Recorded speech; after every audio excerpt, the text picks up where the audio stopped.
Mister Amitabh Bachchan ji, आपके सामने मेरी इज्जत तो 2 कौड़ी की, इज्जत भी 2 कौड़ी की है और मेरी औकात वो भी 2 कौड़ी की है। तो क्यों मैं आपके पीछे पड़ा हूँ पता है?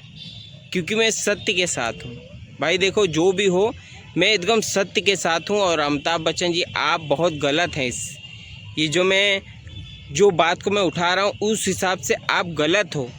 भाई आपने बहुत संघर्ष किया है, बहुत नाम कमाया है, बहुत कहते हैं ना, एक देश में अमिताभ जी का नाम लो ना, बच्चन जी का नाम लो तो आपका चेहरा आता है और आपका स्ट्रगल आता है कि आपने जीवन में कितना संघर्ष किया। लेकिन आपके पिताजी की ज़मीन जो गांव में एक जुए का अड्डा बना पड़ा है।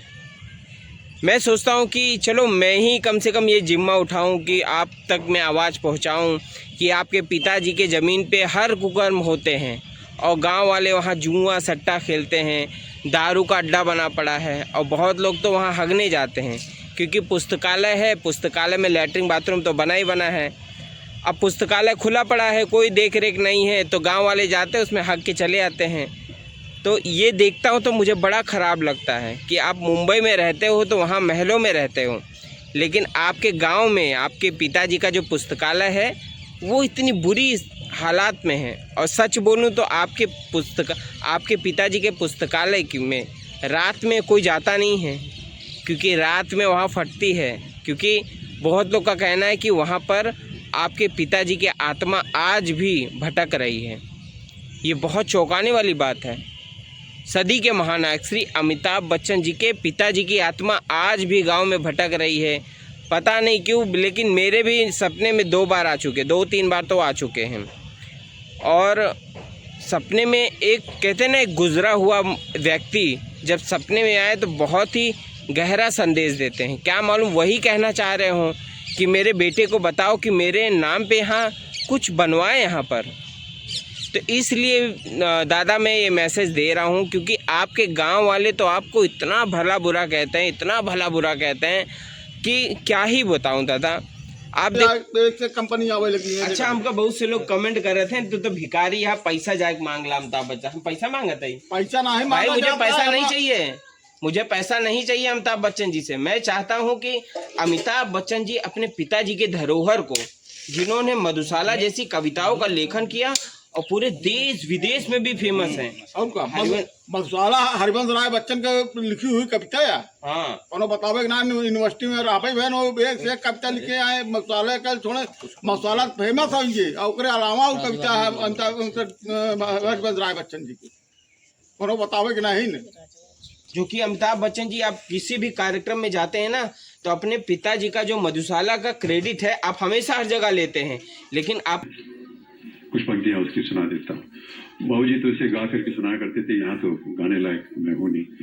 कि मदिरालय जाने को घर से चलता है पीने वाला, मदिरालय जाने को घर से चलता है पीने वाला, किस पथ से जाऊं असमंजस में है वो भोला भाला।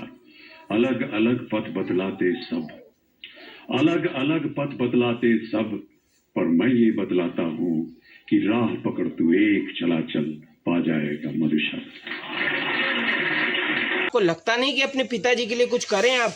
आपके पिताजी की जमीन किस तरीके से पड़ी है, लोग आपके पुस्तकालय में हगने जाते हैं, ये बात सत्य है। आपके पुस्तकालय में घुसो ना, कुछ करके जाओगे ना दादा तो आपका नाम बना रहेगा। आप जितना संघर्ष किए हो, क्योंकि देखो आज नहीं तो कल हर घर से यूट्यूबर निकलेगा और उनको कुछ नहीं दिखे, आप दिखोगे नहीं तो आपका गांव दिखेगा, सब बताएंगे। देखो गांव में तो ऐसे ही लोग आपको उल्टा सीधा बोल रहे हैं, बहुत से लोग आपको गाली तक दे देते हैं। इतने लोग वहाँ उल्टा सीधा बोलते हैं आपको, क्यों बोलते हैं? क्योंकि सच में आपने कभी कुछ किया नहीं गाँव में। आपने पिताजी के धरती पे क्या किया? पुस्तकालय बनवा दिया, लेकिन पुस्तकालय की कोई वैल्यू नहीं है, उसकी ना कोई देख रेख है। बहुत लोग आते हैं वहाँ अपनी गाय गोरू बांध देते हैं, मतलब बहुत लोग आते हैं अंदर जुआ खेलते हैं, बहुत लोग दारू पीते हैं, बहुत लोग बहुत लोग बारात आती है गांव में तो बारात रुकती है। इतना खंडर बना पड़ा आपका गांव। तो आपको सोचना चाहिए कि मैंने बहुत नाम कमाया है अपने पिताजी के, और मधुशाला जैसी कविताओं का लेखन आपके पापा ने किया है, आपके पिताजी ने। हरिवंश राय बच्चन कहते हैं ना, दुनिया में विख्यात है और उनका क्रेडिट आप हर जगह लेते हो। कहते हो ना कि मदिरा ले जाने को घर से चलता है पीने वाला, किस पथ जाऊं असमंजस में है वो भोला भाला, अलग अलग पथ बतलाते सब, पर मैं ये बतलाता हूँ कि राह पकड़ तू एक चला चल, पा जाएगा मधुशाला। तो मैं सिर्फ एक राह पकड़ा हूँ और सिर्फ आपको मैं आपको उंगली नहीं दिखा रहा हूँ, मैं खाली बता रहा हूँ कि आपको मैं सिर्फ ये कहना चाहता हूँ कि एक बार अपने पिताजी के ज़मीन पे आइए और उन गांव वालों की नाराज़गी दूर करिए जो आपके अगल बगल पड़ोस में रहते हैं। और जितने भी गांव में निगेटिव बात फैली है ना कि अमिताभ बच्चन जी बहुत घमंडी हैं, क्योंकि मैं जानता हूँ दादा आप बहुत अच्छे हैं, आपका दिल बहुत अच्छा है, लेकिन आप गलत हो। तो अगर आप मेरी वीडियो से सहमत हैं तो आप एक बार अपने गांव आइए, पिताजी के गांव, जिसका मैं कहता हूँ पिताजी के नाम पे वहाँ कुछ बनवा दोगे ना दादा, तो गांव वाले आपके नाम से कमाएंगे भी और आपका नाम भी बिकेगा। मेरा तो कहना है एक बच्चन संग्रहालय बनाइए और जितने भी टूरिज़्म राम मंदिर में आते हैं तो उनको खींचने का काम मैं करूँगा, वो जिम्मा छोड़ दीजिए। आप केवीसी में प्रचार भी करोगे ना कि मैंने अपने गांव में एक बच्चन संग्रहालय बनाया है पिताजी के धरती पे, आप लोग जाइए देख के आइए। पूरा देश आपको प्यार देता है।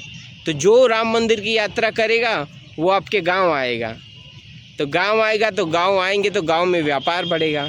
भाई गांव में अगर टूरिज़्म आएंगे तो गांव वालों को एक रोज़गार मिलेगा ना। भाई गांव घूमने आएंगे तो रहना खाना पीना ठहरना सब चीज़ रहेगा। तो कुछ तो करके जाइए, कुछ करोगे तो नाम होगा और कुछ नहीं करोगे तो ऐसे गांव वाले आज गुस्सा हैं। आने वाले समय में आपका नाम तो रहेगा, लेकिन जैसे आपके पिताजी चले गए लेकिन देखो आज भी उनका नाम आदरपूर्वक लिया जाता है। श्री हरिवंश राय बच्चन जी, जिन्होंने मधुशाला जैसी कविताओं का लेखन किया, पता नहीं कितनी कविता लिखे। तो मेरी बात मानो तो कुछ तो करो। बाकी आप बहुत मतलब अनुभवी हो, ठीक है। तो मिलते हैं इसी वीडियो में, तब तक ले वीडियो अगर आप लोग को लगे कि हाँ वीडियो अमिताभ बच्चन जी तक जानी चाहिए तो वीडियो को ज़्यादा से ज़्यादा शेयर करिए और अमिताभ बच्चन जी तक ये मेरी आवाज़ पहुंचाइए। अगर आप पहुंचा दोगे तो आपका भी एक सपोर्ट रहेगा मेरे गांव में लाखों लोगों को रोज़गार देने के लिए। तो मैं अगली वीडियो में मिलूँगा। Thank you for watching, bye.